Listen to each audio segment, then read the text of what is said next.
This is the Avid Armor USV20 Ultra Series Chamber Vacuum Sealer. My first impression was how solid it feels for a countertop appliance. The stainless steel shell looks like something you'd see in a pro kitchen, and the clear flat glass lid gives you a clean view of the whole cycle without adding extra bulk. It's hefty, at a little over 17 pounds, but that weight works in its favor. No sliding around when the pump kicks on. The low profile fits under my cabinets, and the smooth touch panel wipes clean with a single pass. No crevices, no crumb traps. Key features that stood out to me start with the chamber itself. If you've only used a suction sealer, the big difference here is that it equalizes pressure inside the bag and the chamber, so liquids don't rush out of the bag during the vacuum. That means I can seal soups, stews, marinades, and even saucy leftovers without freezing them first. The chamber measures about 12.25 inches wide by 8.5 inches long and 3 inches tall, with an 11.5-inch seal bar that lays down crisp double seal lines. It runs at 110 volts and 300 watts, and the controls are simple. Set vacuum time, set seal time, hit auto. There's a hose in the box for jar and canister sealing, and there's a dedicated marinate mode that cycles the vacuum to pull flavor into meat quickly. The pump is a dry rocker piston style, so there's no oil to change. From a beginner's perspective, that's one less thing to worry about. From my experience, this machine is built for the exact pain points that made me give up on suction sealers with wet food. I started with something messy on purpose, a batch of chili, still a little warm. Under vacuum, liquids boil at lower temperatures, so I watched the surface fizz through the glass lid as the pressure dropped. The first time, I ran the vacuum longer than I should have, and saw the bubbles climbing higher than I liked. I tapped the manual seal button early, and it still finished perfectly. No spills, tight double seal. Now I keep chili and soups closer to room temp or shorten the vacuum time by a few seconds, and it's dialed. No more trying to slush freeze liquids in trays just to keep the sealing area dry. Steaks with oil and herbs were next. With my old sealer, the oil would creep up and ruin the seal. Here, I put the steak and oil straight in, laid the open end flat across the bar, slipped it under the little metal clip, closed the lid, and hit auto. The bag puffed up as the chamber evacuated, the solenoid clicked, the heat bar pressed, and then you get that satisfying whoosh when it re-equalizes. The steaks come out vacuum tight and flat, which makes sous vide straightforward because the bags don't float.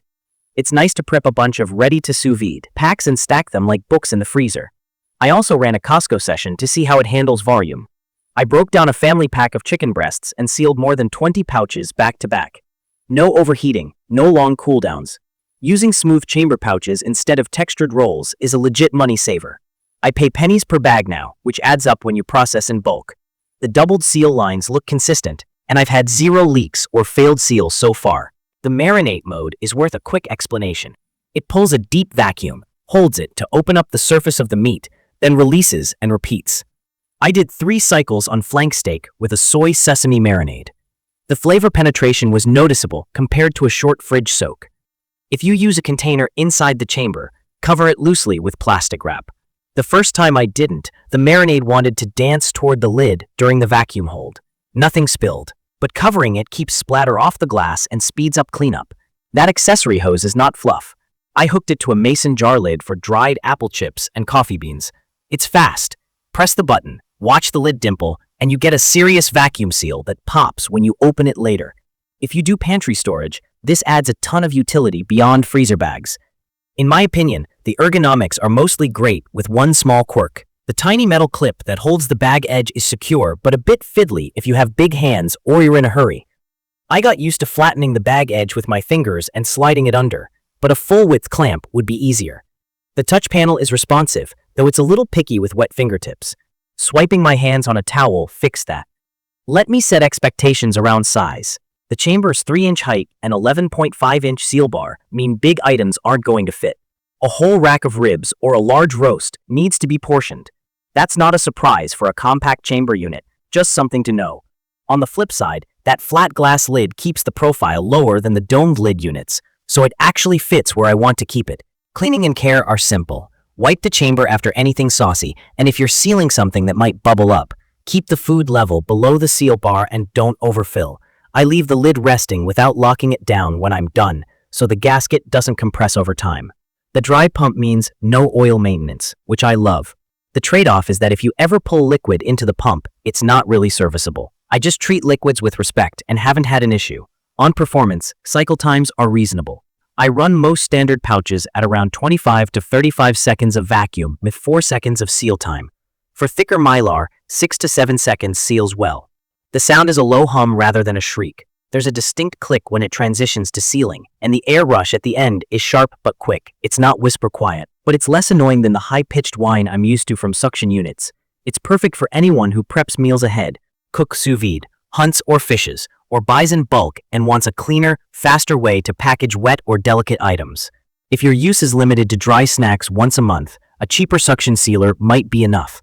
If you want to seal leftover stew, marinated chicken, or a dozen packs of fresh fish in one session, this makes that easy. From my experience, the savings on smooth bags and the ability to seal liquids without tricks are what sold me.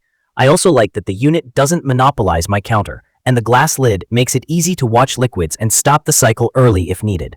The only times I pause are when I'm sealing something tall, because the chamber height is a hard limit, and when my hands are damp and the touch panel wants me to dry off. Those are small compromises for the convenience I get. I'd recommend this for home cooks who want pro-level sealing on a compact machine, especially if you're serious about sous vide, batch cooking, or long-term storage. It's also a smart pick for anyone tired of paying for expensive embossed rolls. The USV20 runs smooth, seals reliably, and handles the messy stuff without drama. In conclusion, the Avid Armor USV20 nails the core promise of a chamber sealer in a size and weight that makes sense for a kitchen. It handles soups, sauces, and marinated proteins cleanly, cranks through bulk sessions without fuss, and keeps running without the maintenance of an oil pump. The chamber isn't massive, and the little bag clip takes a minute to learn, but the sealing quality, bag savings, and liquid handling make it a strong buy in this class. Check the comments of this video for a link to see the current pricing of the Avid Armor Chamber Vacuum Sealer Machine USV20 Ultra Series.